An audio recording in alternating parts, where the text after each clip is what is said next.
Hello everyone and welcome back to the channel. Today I'm going to be showing you how I took down Solarus the Immaculate. He originally used to be the last boss in vrising before the 1.0 update. But now he's one of the last 4 bosses in vrising 1.0 update. So once you take on Solarus, these are the items you'll get. You'll get the Dracula's boots and each variation of them, which I'll touch on in a minute. You'll also get the Soul Shard of Solarus as well. This is a necklace, but there's some limitations while you are wearing this necklace or carrying it on your person. And you get the Pedestal of Solarus. Now, if you played and done this boss pre-1.0, the pedestal would have been different, and this is where you got an ability for 2 hours. So you got like a buff for 2 hours.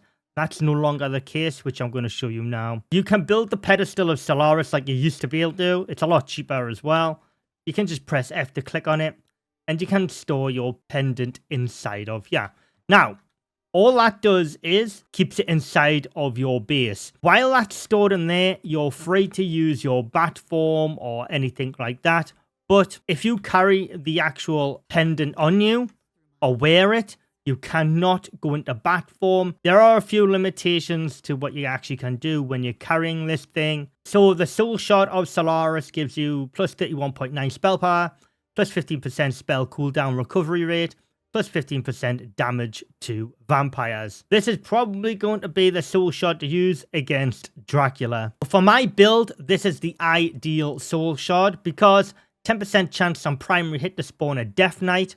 It can only trigger once every 10 seconds. Replaces your ultimate ability with the Fallen Angel, which I'll show you in a minute. It does state here, Soul Shards lose their durability over time and can only be repaired by feeding on Primal Blood Souls during Rift incursions. Now, Primal Blood Souls are only from Tier 2 Rifts only. So, not the Tier 1s. You have to do the Tier 2 and kill the final blood, which is the primal. And if you do PvP as well, it says, when this setting is enabled, only one soul shard of each type may exist, and soul shards are primarily destroyed if not repaired. I don't play PvP in this, but yeah, that would be pretty horrible, that, when you're having one soul shard at a time. So once you have taken down Solarus, you will get these items here. Dracula's Shadow Boots, Dracula's Grim Boots, Dracula's Dread Boots, Dracula's Malsifia Boots. I don't know if I pronounced that right. What you need to take in consideration here is you would have needed to upgrade your Dawnthorn armor to either Shadow Moon, Grim, Malfisa, however you pronounce that, or Dread. So you upgrade your Dawnthorn armor 3 times. Now, you need to take into consideration here, whatever you've upgraded your Dawnthorn to, is a Dread, Shadow Moon, whatever else, that is what you're going to be using for your, basically, your Dracula's set.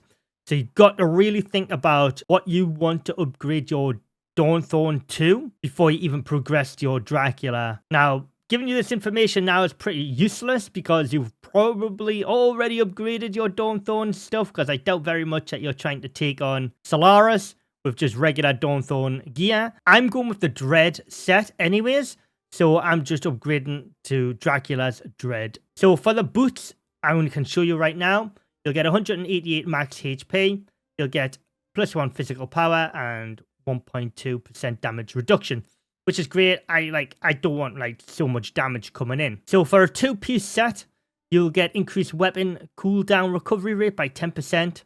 With a 3-piece set, you'll get increased heal and receive by 20% by shields applied on you. Absorb 12% of incoming damage. Veil attacks deal 30% bonus damage. Okay, so now I'll actually show you all of the other Dracula's boots as well. So the Dracula's boots have a physical crit strike of 5% and a +2% movement speed as well, which is really good. I do like my movement speed.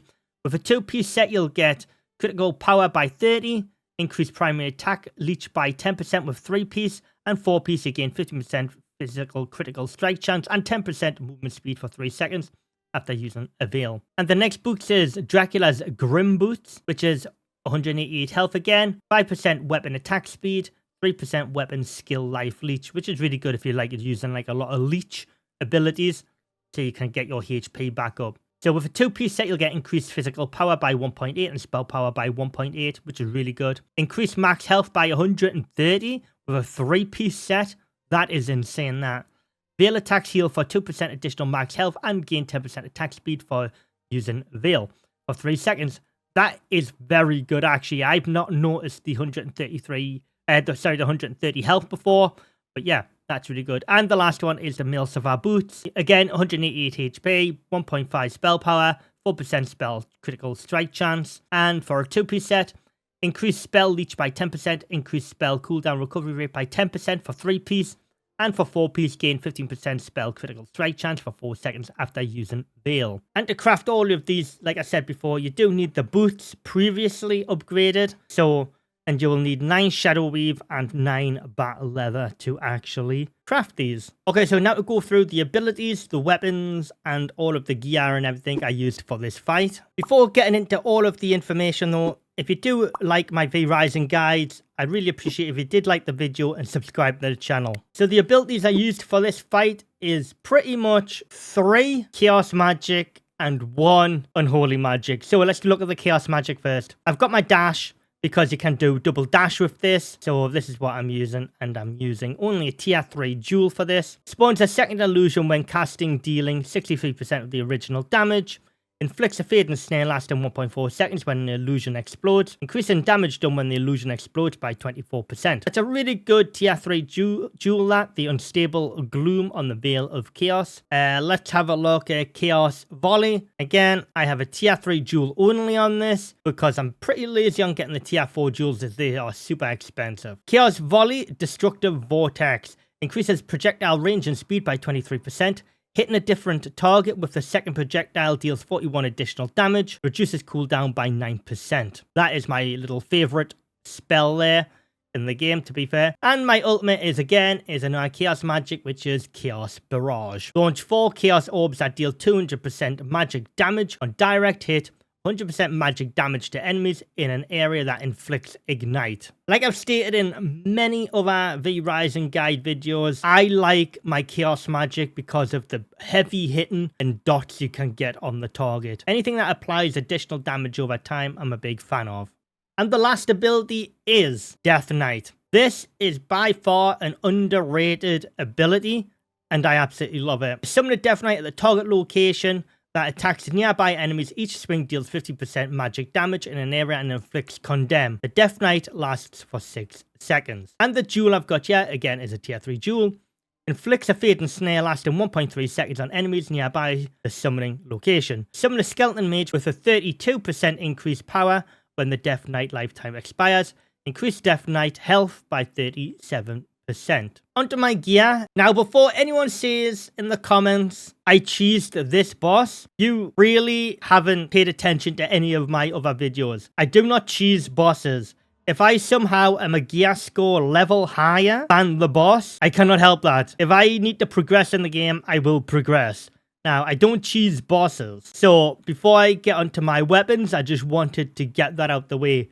I had multiple attempts with level 26 axes on this boss with this exact same build, and I was failing miserably on Solarus. Now that's out the way, I went ahead and got the level 30 Soul Slaying Howlers. Now the only way you can get your level 30 items is from the merchant up in the Ruins of Mortium. So from this merchant here, they will sell you a shattered weapon for 1,500 Greater Soul Shards. The only way to get the Greater Soul Shards is by doing the tier 2 rifts, which are level 80 plus. That is the only way you can get them, and this is the only way I was able to take down Solarus with the level 30 weapons. If people want to call that a cheese, that's on you, but personally, it's not a cheese. I tried without it, and it didn't work, so here we go. The axes are the only axes pretty much I use for every fight in the game, and the actual potions I used for this fight were, I used 98% Brute, and I used my Blood Rose potions, Brew of Ferocity,